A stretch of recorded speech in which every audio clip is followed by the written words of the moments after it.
중동에서 의문의 죽음이 일어났는데 요게 지금 중동의 화약고 전쟁, 크게는 러시아 우크라이나 전쟁보다 더 큰 문제와 갈등을 이어질 수 있다라는 우려가 있어서 같이 얘기 좀 해보겠습니다. 자, 잠깐 설명드리면요, 중동에, 정확히는 이란에 22살 마사 아민이라는 이 여성이 히잡을 안 썼다고 한 달 전쯤에 경찰한테 끌려갑니다. 조사를 받다가 사망을 하는 사건이 벌어져요. 정확히는 9월 13일에 체포돼서 9월 16일에 사망을 하고 그로부터 이틀 뒤에 언론이 보도가 되는데 이게 뭔가 죽음이 미심쩍은 거예요. 그래서 지금 이란에서 전역에서 시위가 나고 그게 국제적으로 지금 비화되면서 또 금융시장까지 또 실물시장까지 영향을 줄 수 있다 우려가 있는데, 일단 이게 뭐냐면 유족분들, 고인의 어머니가 이거 경찰이 죽인 거다, 경찰이 무자비하게 폭행을 해서 죽은 거다, 경찰은 아니다, 원래 지병이 있었던 것 때문에 죽은 거다, 우리가 한 게 아니다 라고 해서 이제 막 언론이나 이런 데서 퍼진 거예요. 이란 시민들은 안 믿는 거죠. 경찰을 안 믿고 이거 과잉 진압 폭행으로 한 명의 무고한 시민이 죽었다 이렇게 펼쳐지는 거죠. 여기도 보시면 처음에 정부가 발표했을 때 이 여성의 죽음이 뇌사였는데 뇌사 때문에 죽은 거다 했는데 나중에 갑자기 심장마비라고 사인을 바꿉니다. 그러니까 이제 시민들이 의심이 더 증폭되는 거죠. 뭐지? 왜 사인을 바꾸지? 근데 봤더니 또 초반에 경찰이 이 지휘봉으로 여성의 머리를 폭행했다는 보고까지 나온 거예요. 그러니까 야, 이거는 경찰이 진압하는 과정에서 때린 거네, 그래서 죽은 거네 라는 얘기가 나오는데 정부는 자꾸 구타가 아니라 병 때문이다라고 발표하니까 막 들고 일어나는 겁니다.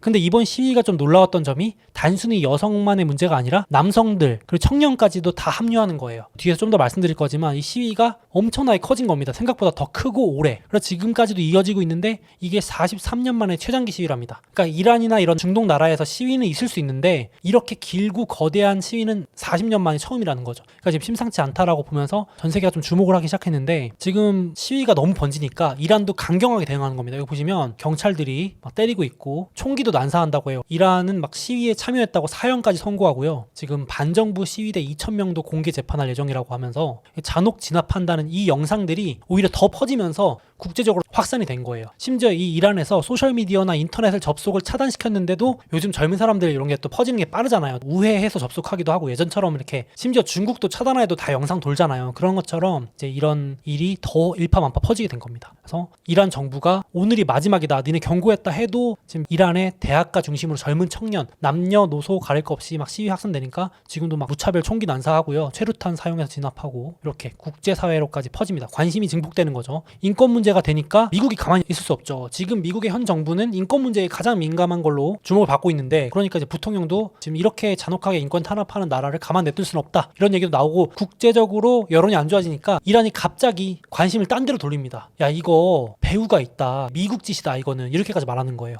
야, 그러면서 이거 미국의 CIA 첩보 요원이 이란 정부를 뒤집으려고, 지금 참고로 이란이 반미 정권이거든요. 그러니까 우리 정부 정권을 전복시키고 친미 정권으로 새로 세우려고 미국이 아주 뒤에서 교묘하게 조작하는 거다라면서 심지어 이 기자 2명한테 막 사형 선고까지 내릴 수 있다라는 경고까지 합니다. 세상에. 그래가지고 지금 이 기자분은 감옥에 갇혀 있다고 하는데요. 이 두 분의 여성이 전 세계에다가 의문사 하신 분의 죽음을 보도했고 장례식도 보도하면서 조용히 묻힐 수 있었던 일을 전 세계에 알리는 바람에 우리 이란이 공경에 빠졌다라는 뉘앙스로 지금 이제 탓을 돌리는 겁니다. 그래서 미국과 사우디가 배후에서 우리 정치 간섭을 한다 이런 주장이 펴지면서 막 일파만파 지금 확대가 되고 있는데, 거기에 이제 지금 여기 색깔 다른 거 보이시죠? 수백 년 동안 이란하고 적대 관계면서 종교적인 문제로 싸웠던 사우디까지 건드리기 시작합니다. 이제 왜냐면 국제 여론을 돌리려고, 관심을 돌리려고, 히잡 시위 눈 돌리려고 사우디 침공하겠다고까지 말을 합니다. 한판 붙자 써있죠. 이란에서 사우디한테 한판 붙자 시비를 거는 겁니다. 그래서 이란이 사우디를 침공하려 한다는 이 소식을 사우디가 누구한테 알려주냐면 미국한테 빨리 알려줍니다. 도와달라고. 바이든 형 도와줘요. 또 이란이 쳐들어오려고 합니다. 이란이 내부적으로 시위 난 거 국제 여론 안 좋으니까 우리한테 탓 넘기려고 합니다. 도와줘요 하면서, 지금 참고로 여태까지도 70년 넘게 사우디와 미국은 이 안보 동맹을 맺고 있죠. 사우디의 군사력이 좀 약하기 때문에 미국이 도와주는 꼴이었는데 미국도 안 도와줄 수 없기 때문에, 이란보다는 사우디가 그래도 동맹국이고 이란은 반미 정권이기 때문에 관계가 훨씬 안 좋기 때문에 이제 사우디가 미국한테 도와달라. 미국도 사우디가 동맹국이기 때문에 행동을 주저하지 않을 것이다. 그래서 지금 미군도 그리고 중동 국가도 요 사건에 대해서 군 위기 대응 태세를 격상했습니다. 한 단계 올리는 거죠. 혹시 모른다. 그래서 지금 언론에서도 이것도 중동에 화약고가 터지는 거 아니냐, 이란하고 사우디가 크게 싸우기라도 하면은 이거 뭐 큰일 난다. 지금 이 정도만 해도 유가가 급등하고 있는데, 실제로 이번 주에 유가가 이런 이슈 때문에, 걱정 때문에 유가가 좀 오르기도 했거든요. 기름 가격이. 원래 이런 분쟁 터지고 나면 제일 민감하게 반응하는 게 유가와 천연가스인데요. 또 그럴 수 있는 거 아니냐, 이런 얘기가 또 커지고 있습니다.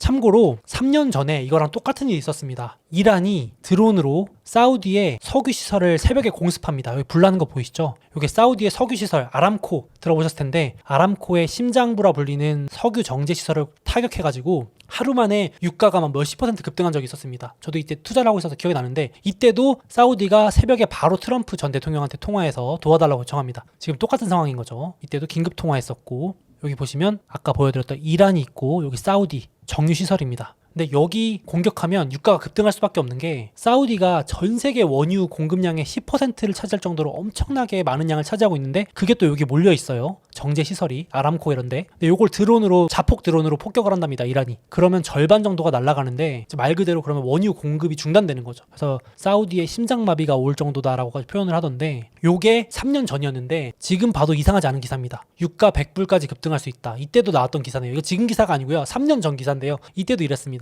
지금도 이 이슈 나오면 또 100불, 150불 얘기가 나오겠죠. 월가에서 막 그런 좀 겁주는 기사 나올 텐데, 여기 보시면 그 당시에 이게 유가 차트인데 이렇게 치솟았습니다. 다행히 이때는 석유 시설이 2시간 만에 수리가 되고요. 트럼프 전 대통령도 빠르게 대응해가지고 전략 비축유 기름 팍 방출하니까 유가가 안정돼서 다행히 끝났는데, 그때도 엄청나게 일간 상승폭으로는 15%, 20% 막 오르고 그랬었습니다. 그래서 지금 또 이렇게 반복되는 거 아니냐. 지금 안 그래도 유가도 불안정하잖아요. 지금 인플레도 문제인데 이것 때문에 난리 나는 거 아니냐, 이런 우려가 커지고 있습니다. 그런데 제가 앞서 말씀드렸다시피 지금 이란이 안 그래도 반미 정부고, 그러다 보니까 미국이 경제 제재를 오랫동안 해오고 있는데요. 그러면서 지금 인플레 50%에다가 경제 성장이 박살나고 있으니까 지금 사실상 히잡 의문사도 있지만 지금 민심이 너무 안 좋아져서인 탓도 있다라고 합니다. 그런 분석도 있거든요. 그러니까 히잡 의문사가 이제 도화선이 된 거죠. 불씨를 탁 당긴 거죠, 이제. 안 그래도 지금 이란 국민들이 정부나 정권에 대한 불만이 엄청 많았고 경제가 박살나고 있으니까요. 이대로면 다 죽겠다 했는데 또 히잡 의문사까지 나오니까 막 들불처럼 불고 일어난 것도 있다. 그래서 이란도 심상치 않으니까 평소엔 경찰로 진압을 했는데 군대, 혁명 수비대까지 이례적으로 배치를 해서 지금 강경 진압을 막 하고 있다고 합니다. 그래서 정권 뒤집히는 거 아니냐, 이런 얘기도 있는데, 그러니까 시장에서, 금융시장이나 국제시장에서는 이거 이란이 궁지에 몰리면 눈을 밖으로 돌려야 되니까 국민들한테 적을 만들어주기 위해서 지금 우리가 적이 아니고 저기 사우디랑 미국이 적이다 라는 식으로 돌리기 위해서 침공을 할 수도 있다, 이런 얘기가 나오는 겁니다. 사우디가 나쁜 놈들이야, 미국이 나쁜 놈들이야, 이러면서 국지전만 펼쳐도 여기 나와있지만 러시아 우크라이나 침공 때의 몇 배 되는 충격을 줄 것이다 라고까지도 분석을 하고 있어요. 지금같이 유가가 높을 때, 안 그래도 유가가 높은데, 심지어 여기 이란과 사우디 사이에 있는 호르무즈 해협이라고 있는데, 여기가 기름이 지나다니는 백길이라고 보시면 됩니다. 전 세계 원유 해상 수송량의 30%, 3분의 1이 여기 지나다니고요. 한국도 여기서 수입해옵니다, 사우디한테. 이렇게 중동에서. 그러니까 말 그대로 여기를 이란이 막아버리기라도 하면 한국도 뭐 인플레이션 난리 나는 거죠. 뭐 극단적인 예로, 그러지 않겠지만, 그래서 여기도 막아버릴 수 있다. 이거 막기만 해도 전 세계 인플레에, 여기 나와있지만 국제 유가와 천연가스 가격은 천정을 뚫고 한 번도 경험해보지 못한 수준까지 올라갈 수 있다 라고까지도 얘기가 나오고 있습니다. 사실 요건 좀 지나친 우려일 수 있지만 국제적으로 워낙 지정학적 갈등도 일어나고 있고, 뭐 러시아 우크라이나 전쟁에다가 미국, 중국, 대만, 중동 분쟁까지 나면은 뭐 정말 전 세계 지구촌이 분쟁의 시대이기 때문에 우려를 하고 있는 모습입니다. 그래서 지금 유가 3년 흐름인데요. 안 그래도 지금 중동 분쟁 긴장감과 중국 경제 개방 기대감만으로 유가가 또 90불 돌파, 안 떨어지고 있습니다. 또 다음 주 돼봐야 알겠지만 잘 내려오지 않고 고유가가 유지되고 있는 상황이어서 뭐 이렇게 되면 정말 인플레 기름 붓는 격이라서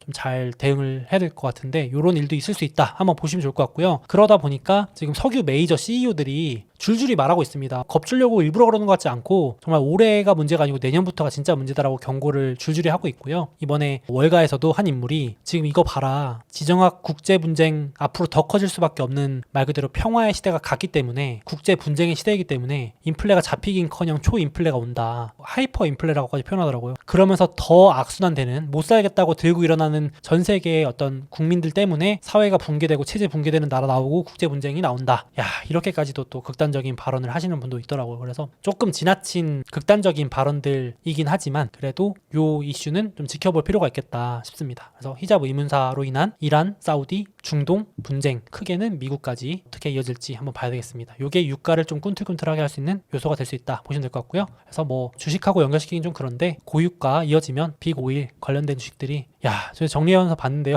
올해 수익률이 여기 보이시나요? 진짜 이게 경기 침체와 금리 인상 긴축의 수익률이 맞나요? 여기 보시면 올해 수익률 제가 일부러 플러스만 가져온 게 아니고요. 그냥 제가 원래 모니터링하던 주요 에너지 주식들 쭉 그냥 크기 순으로 나열한 건데 진짜 하나도 마이너스가 없네요. 진짜 어마어마합니다. 대단한 것 같습니다. 엑소모빌, 쉐브론부터 해가지고 쭉쭉쭉쭉 있습니다. 그래서 뭐 고유가 시대에 아무래도 또 당분간은 이런 주식들이 주도주로 이어질 수 있겠다 생각은 좀 듭니다. 물론 내년에 경기 침체 그리고 금융시장 쇼크로 인한 경기 민감주 급락, 급변동은 꼭 유의하시고 투자하셨으면 좋겠습니다.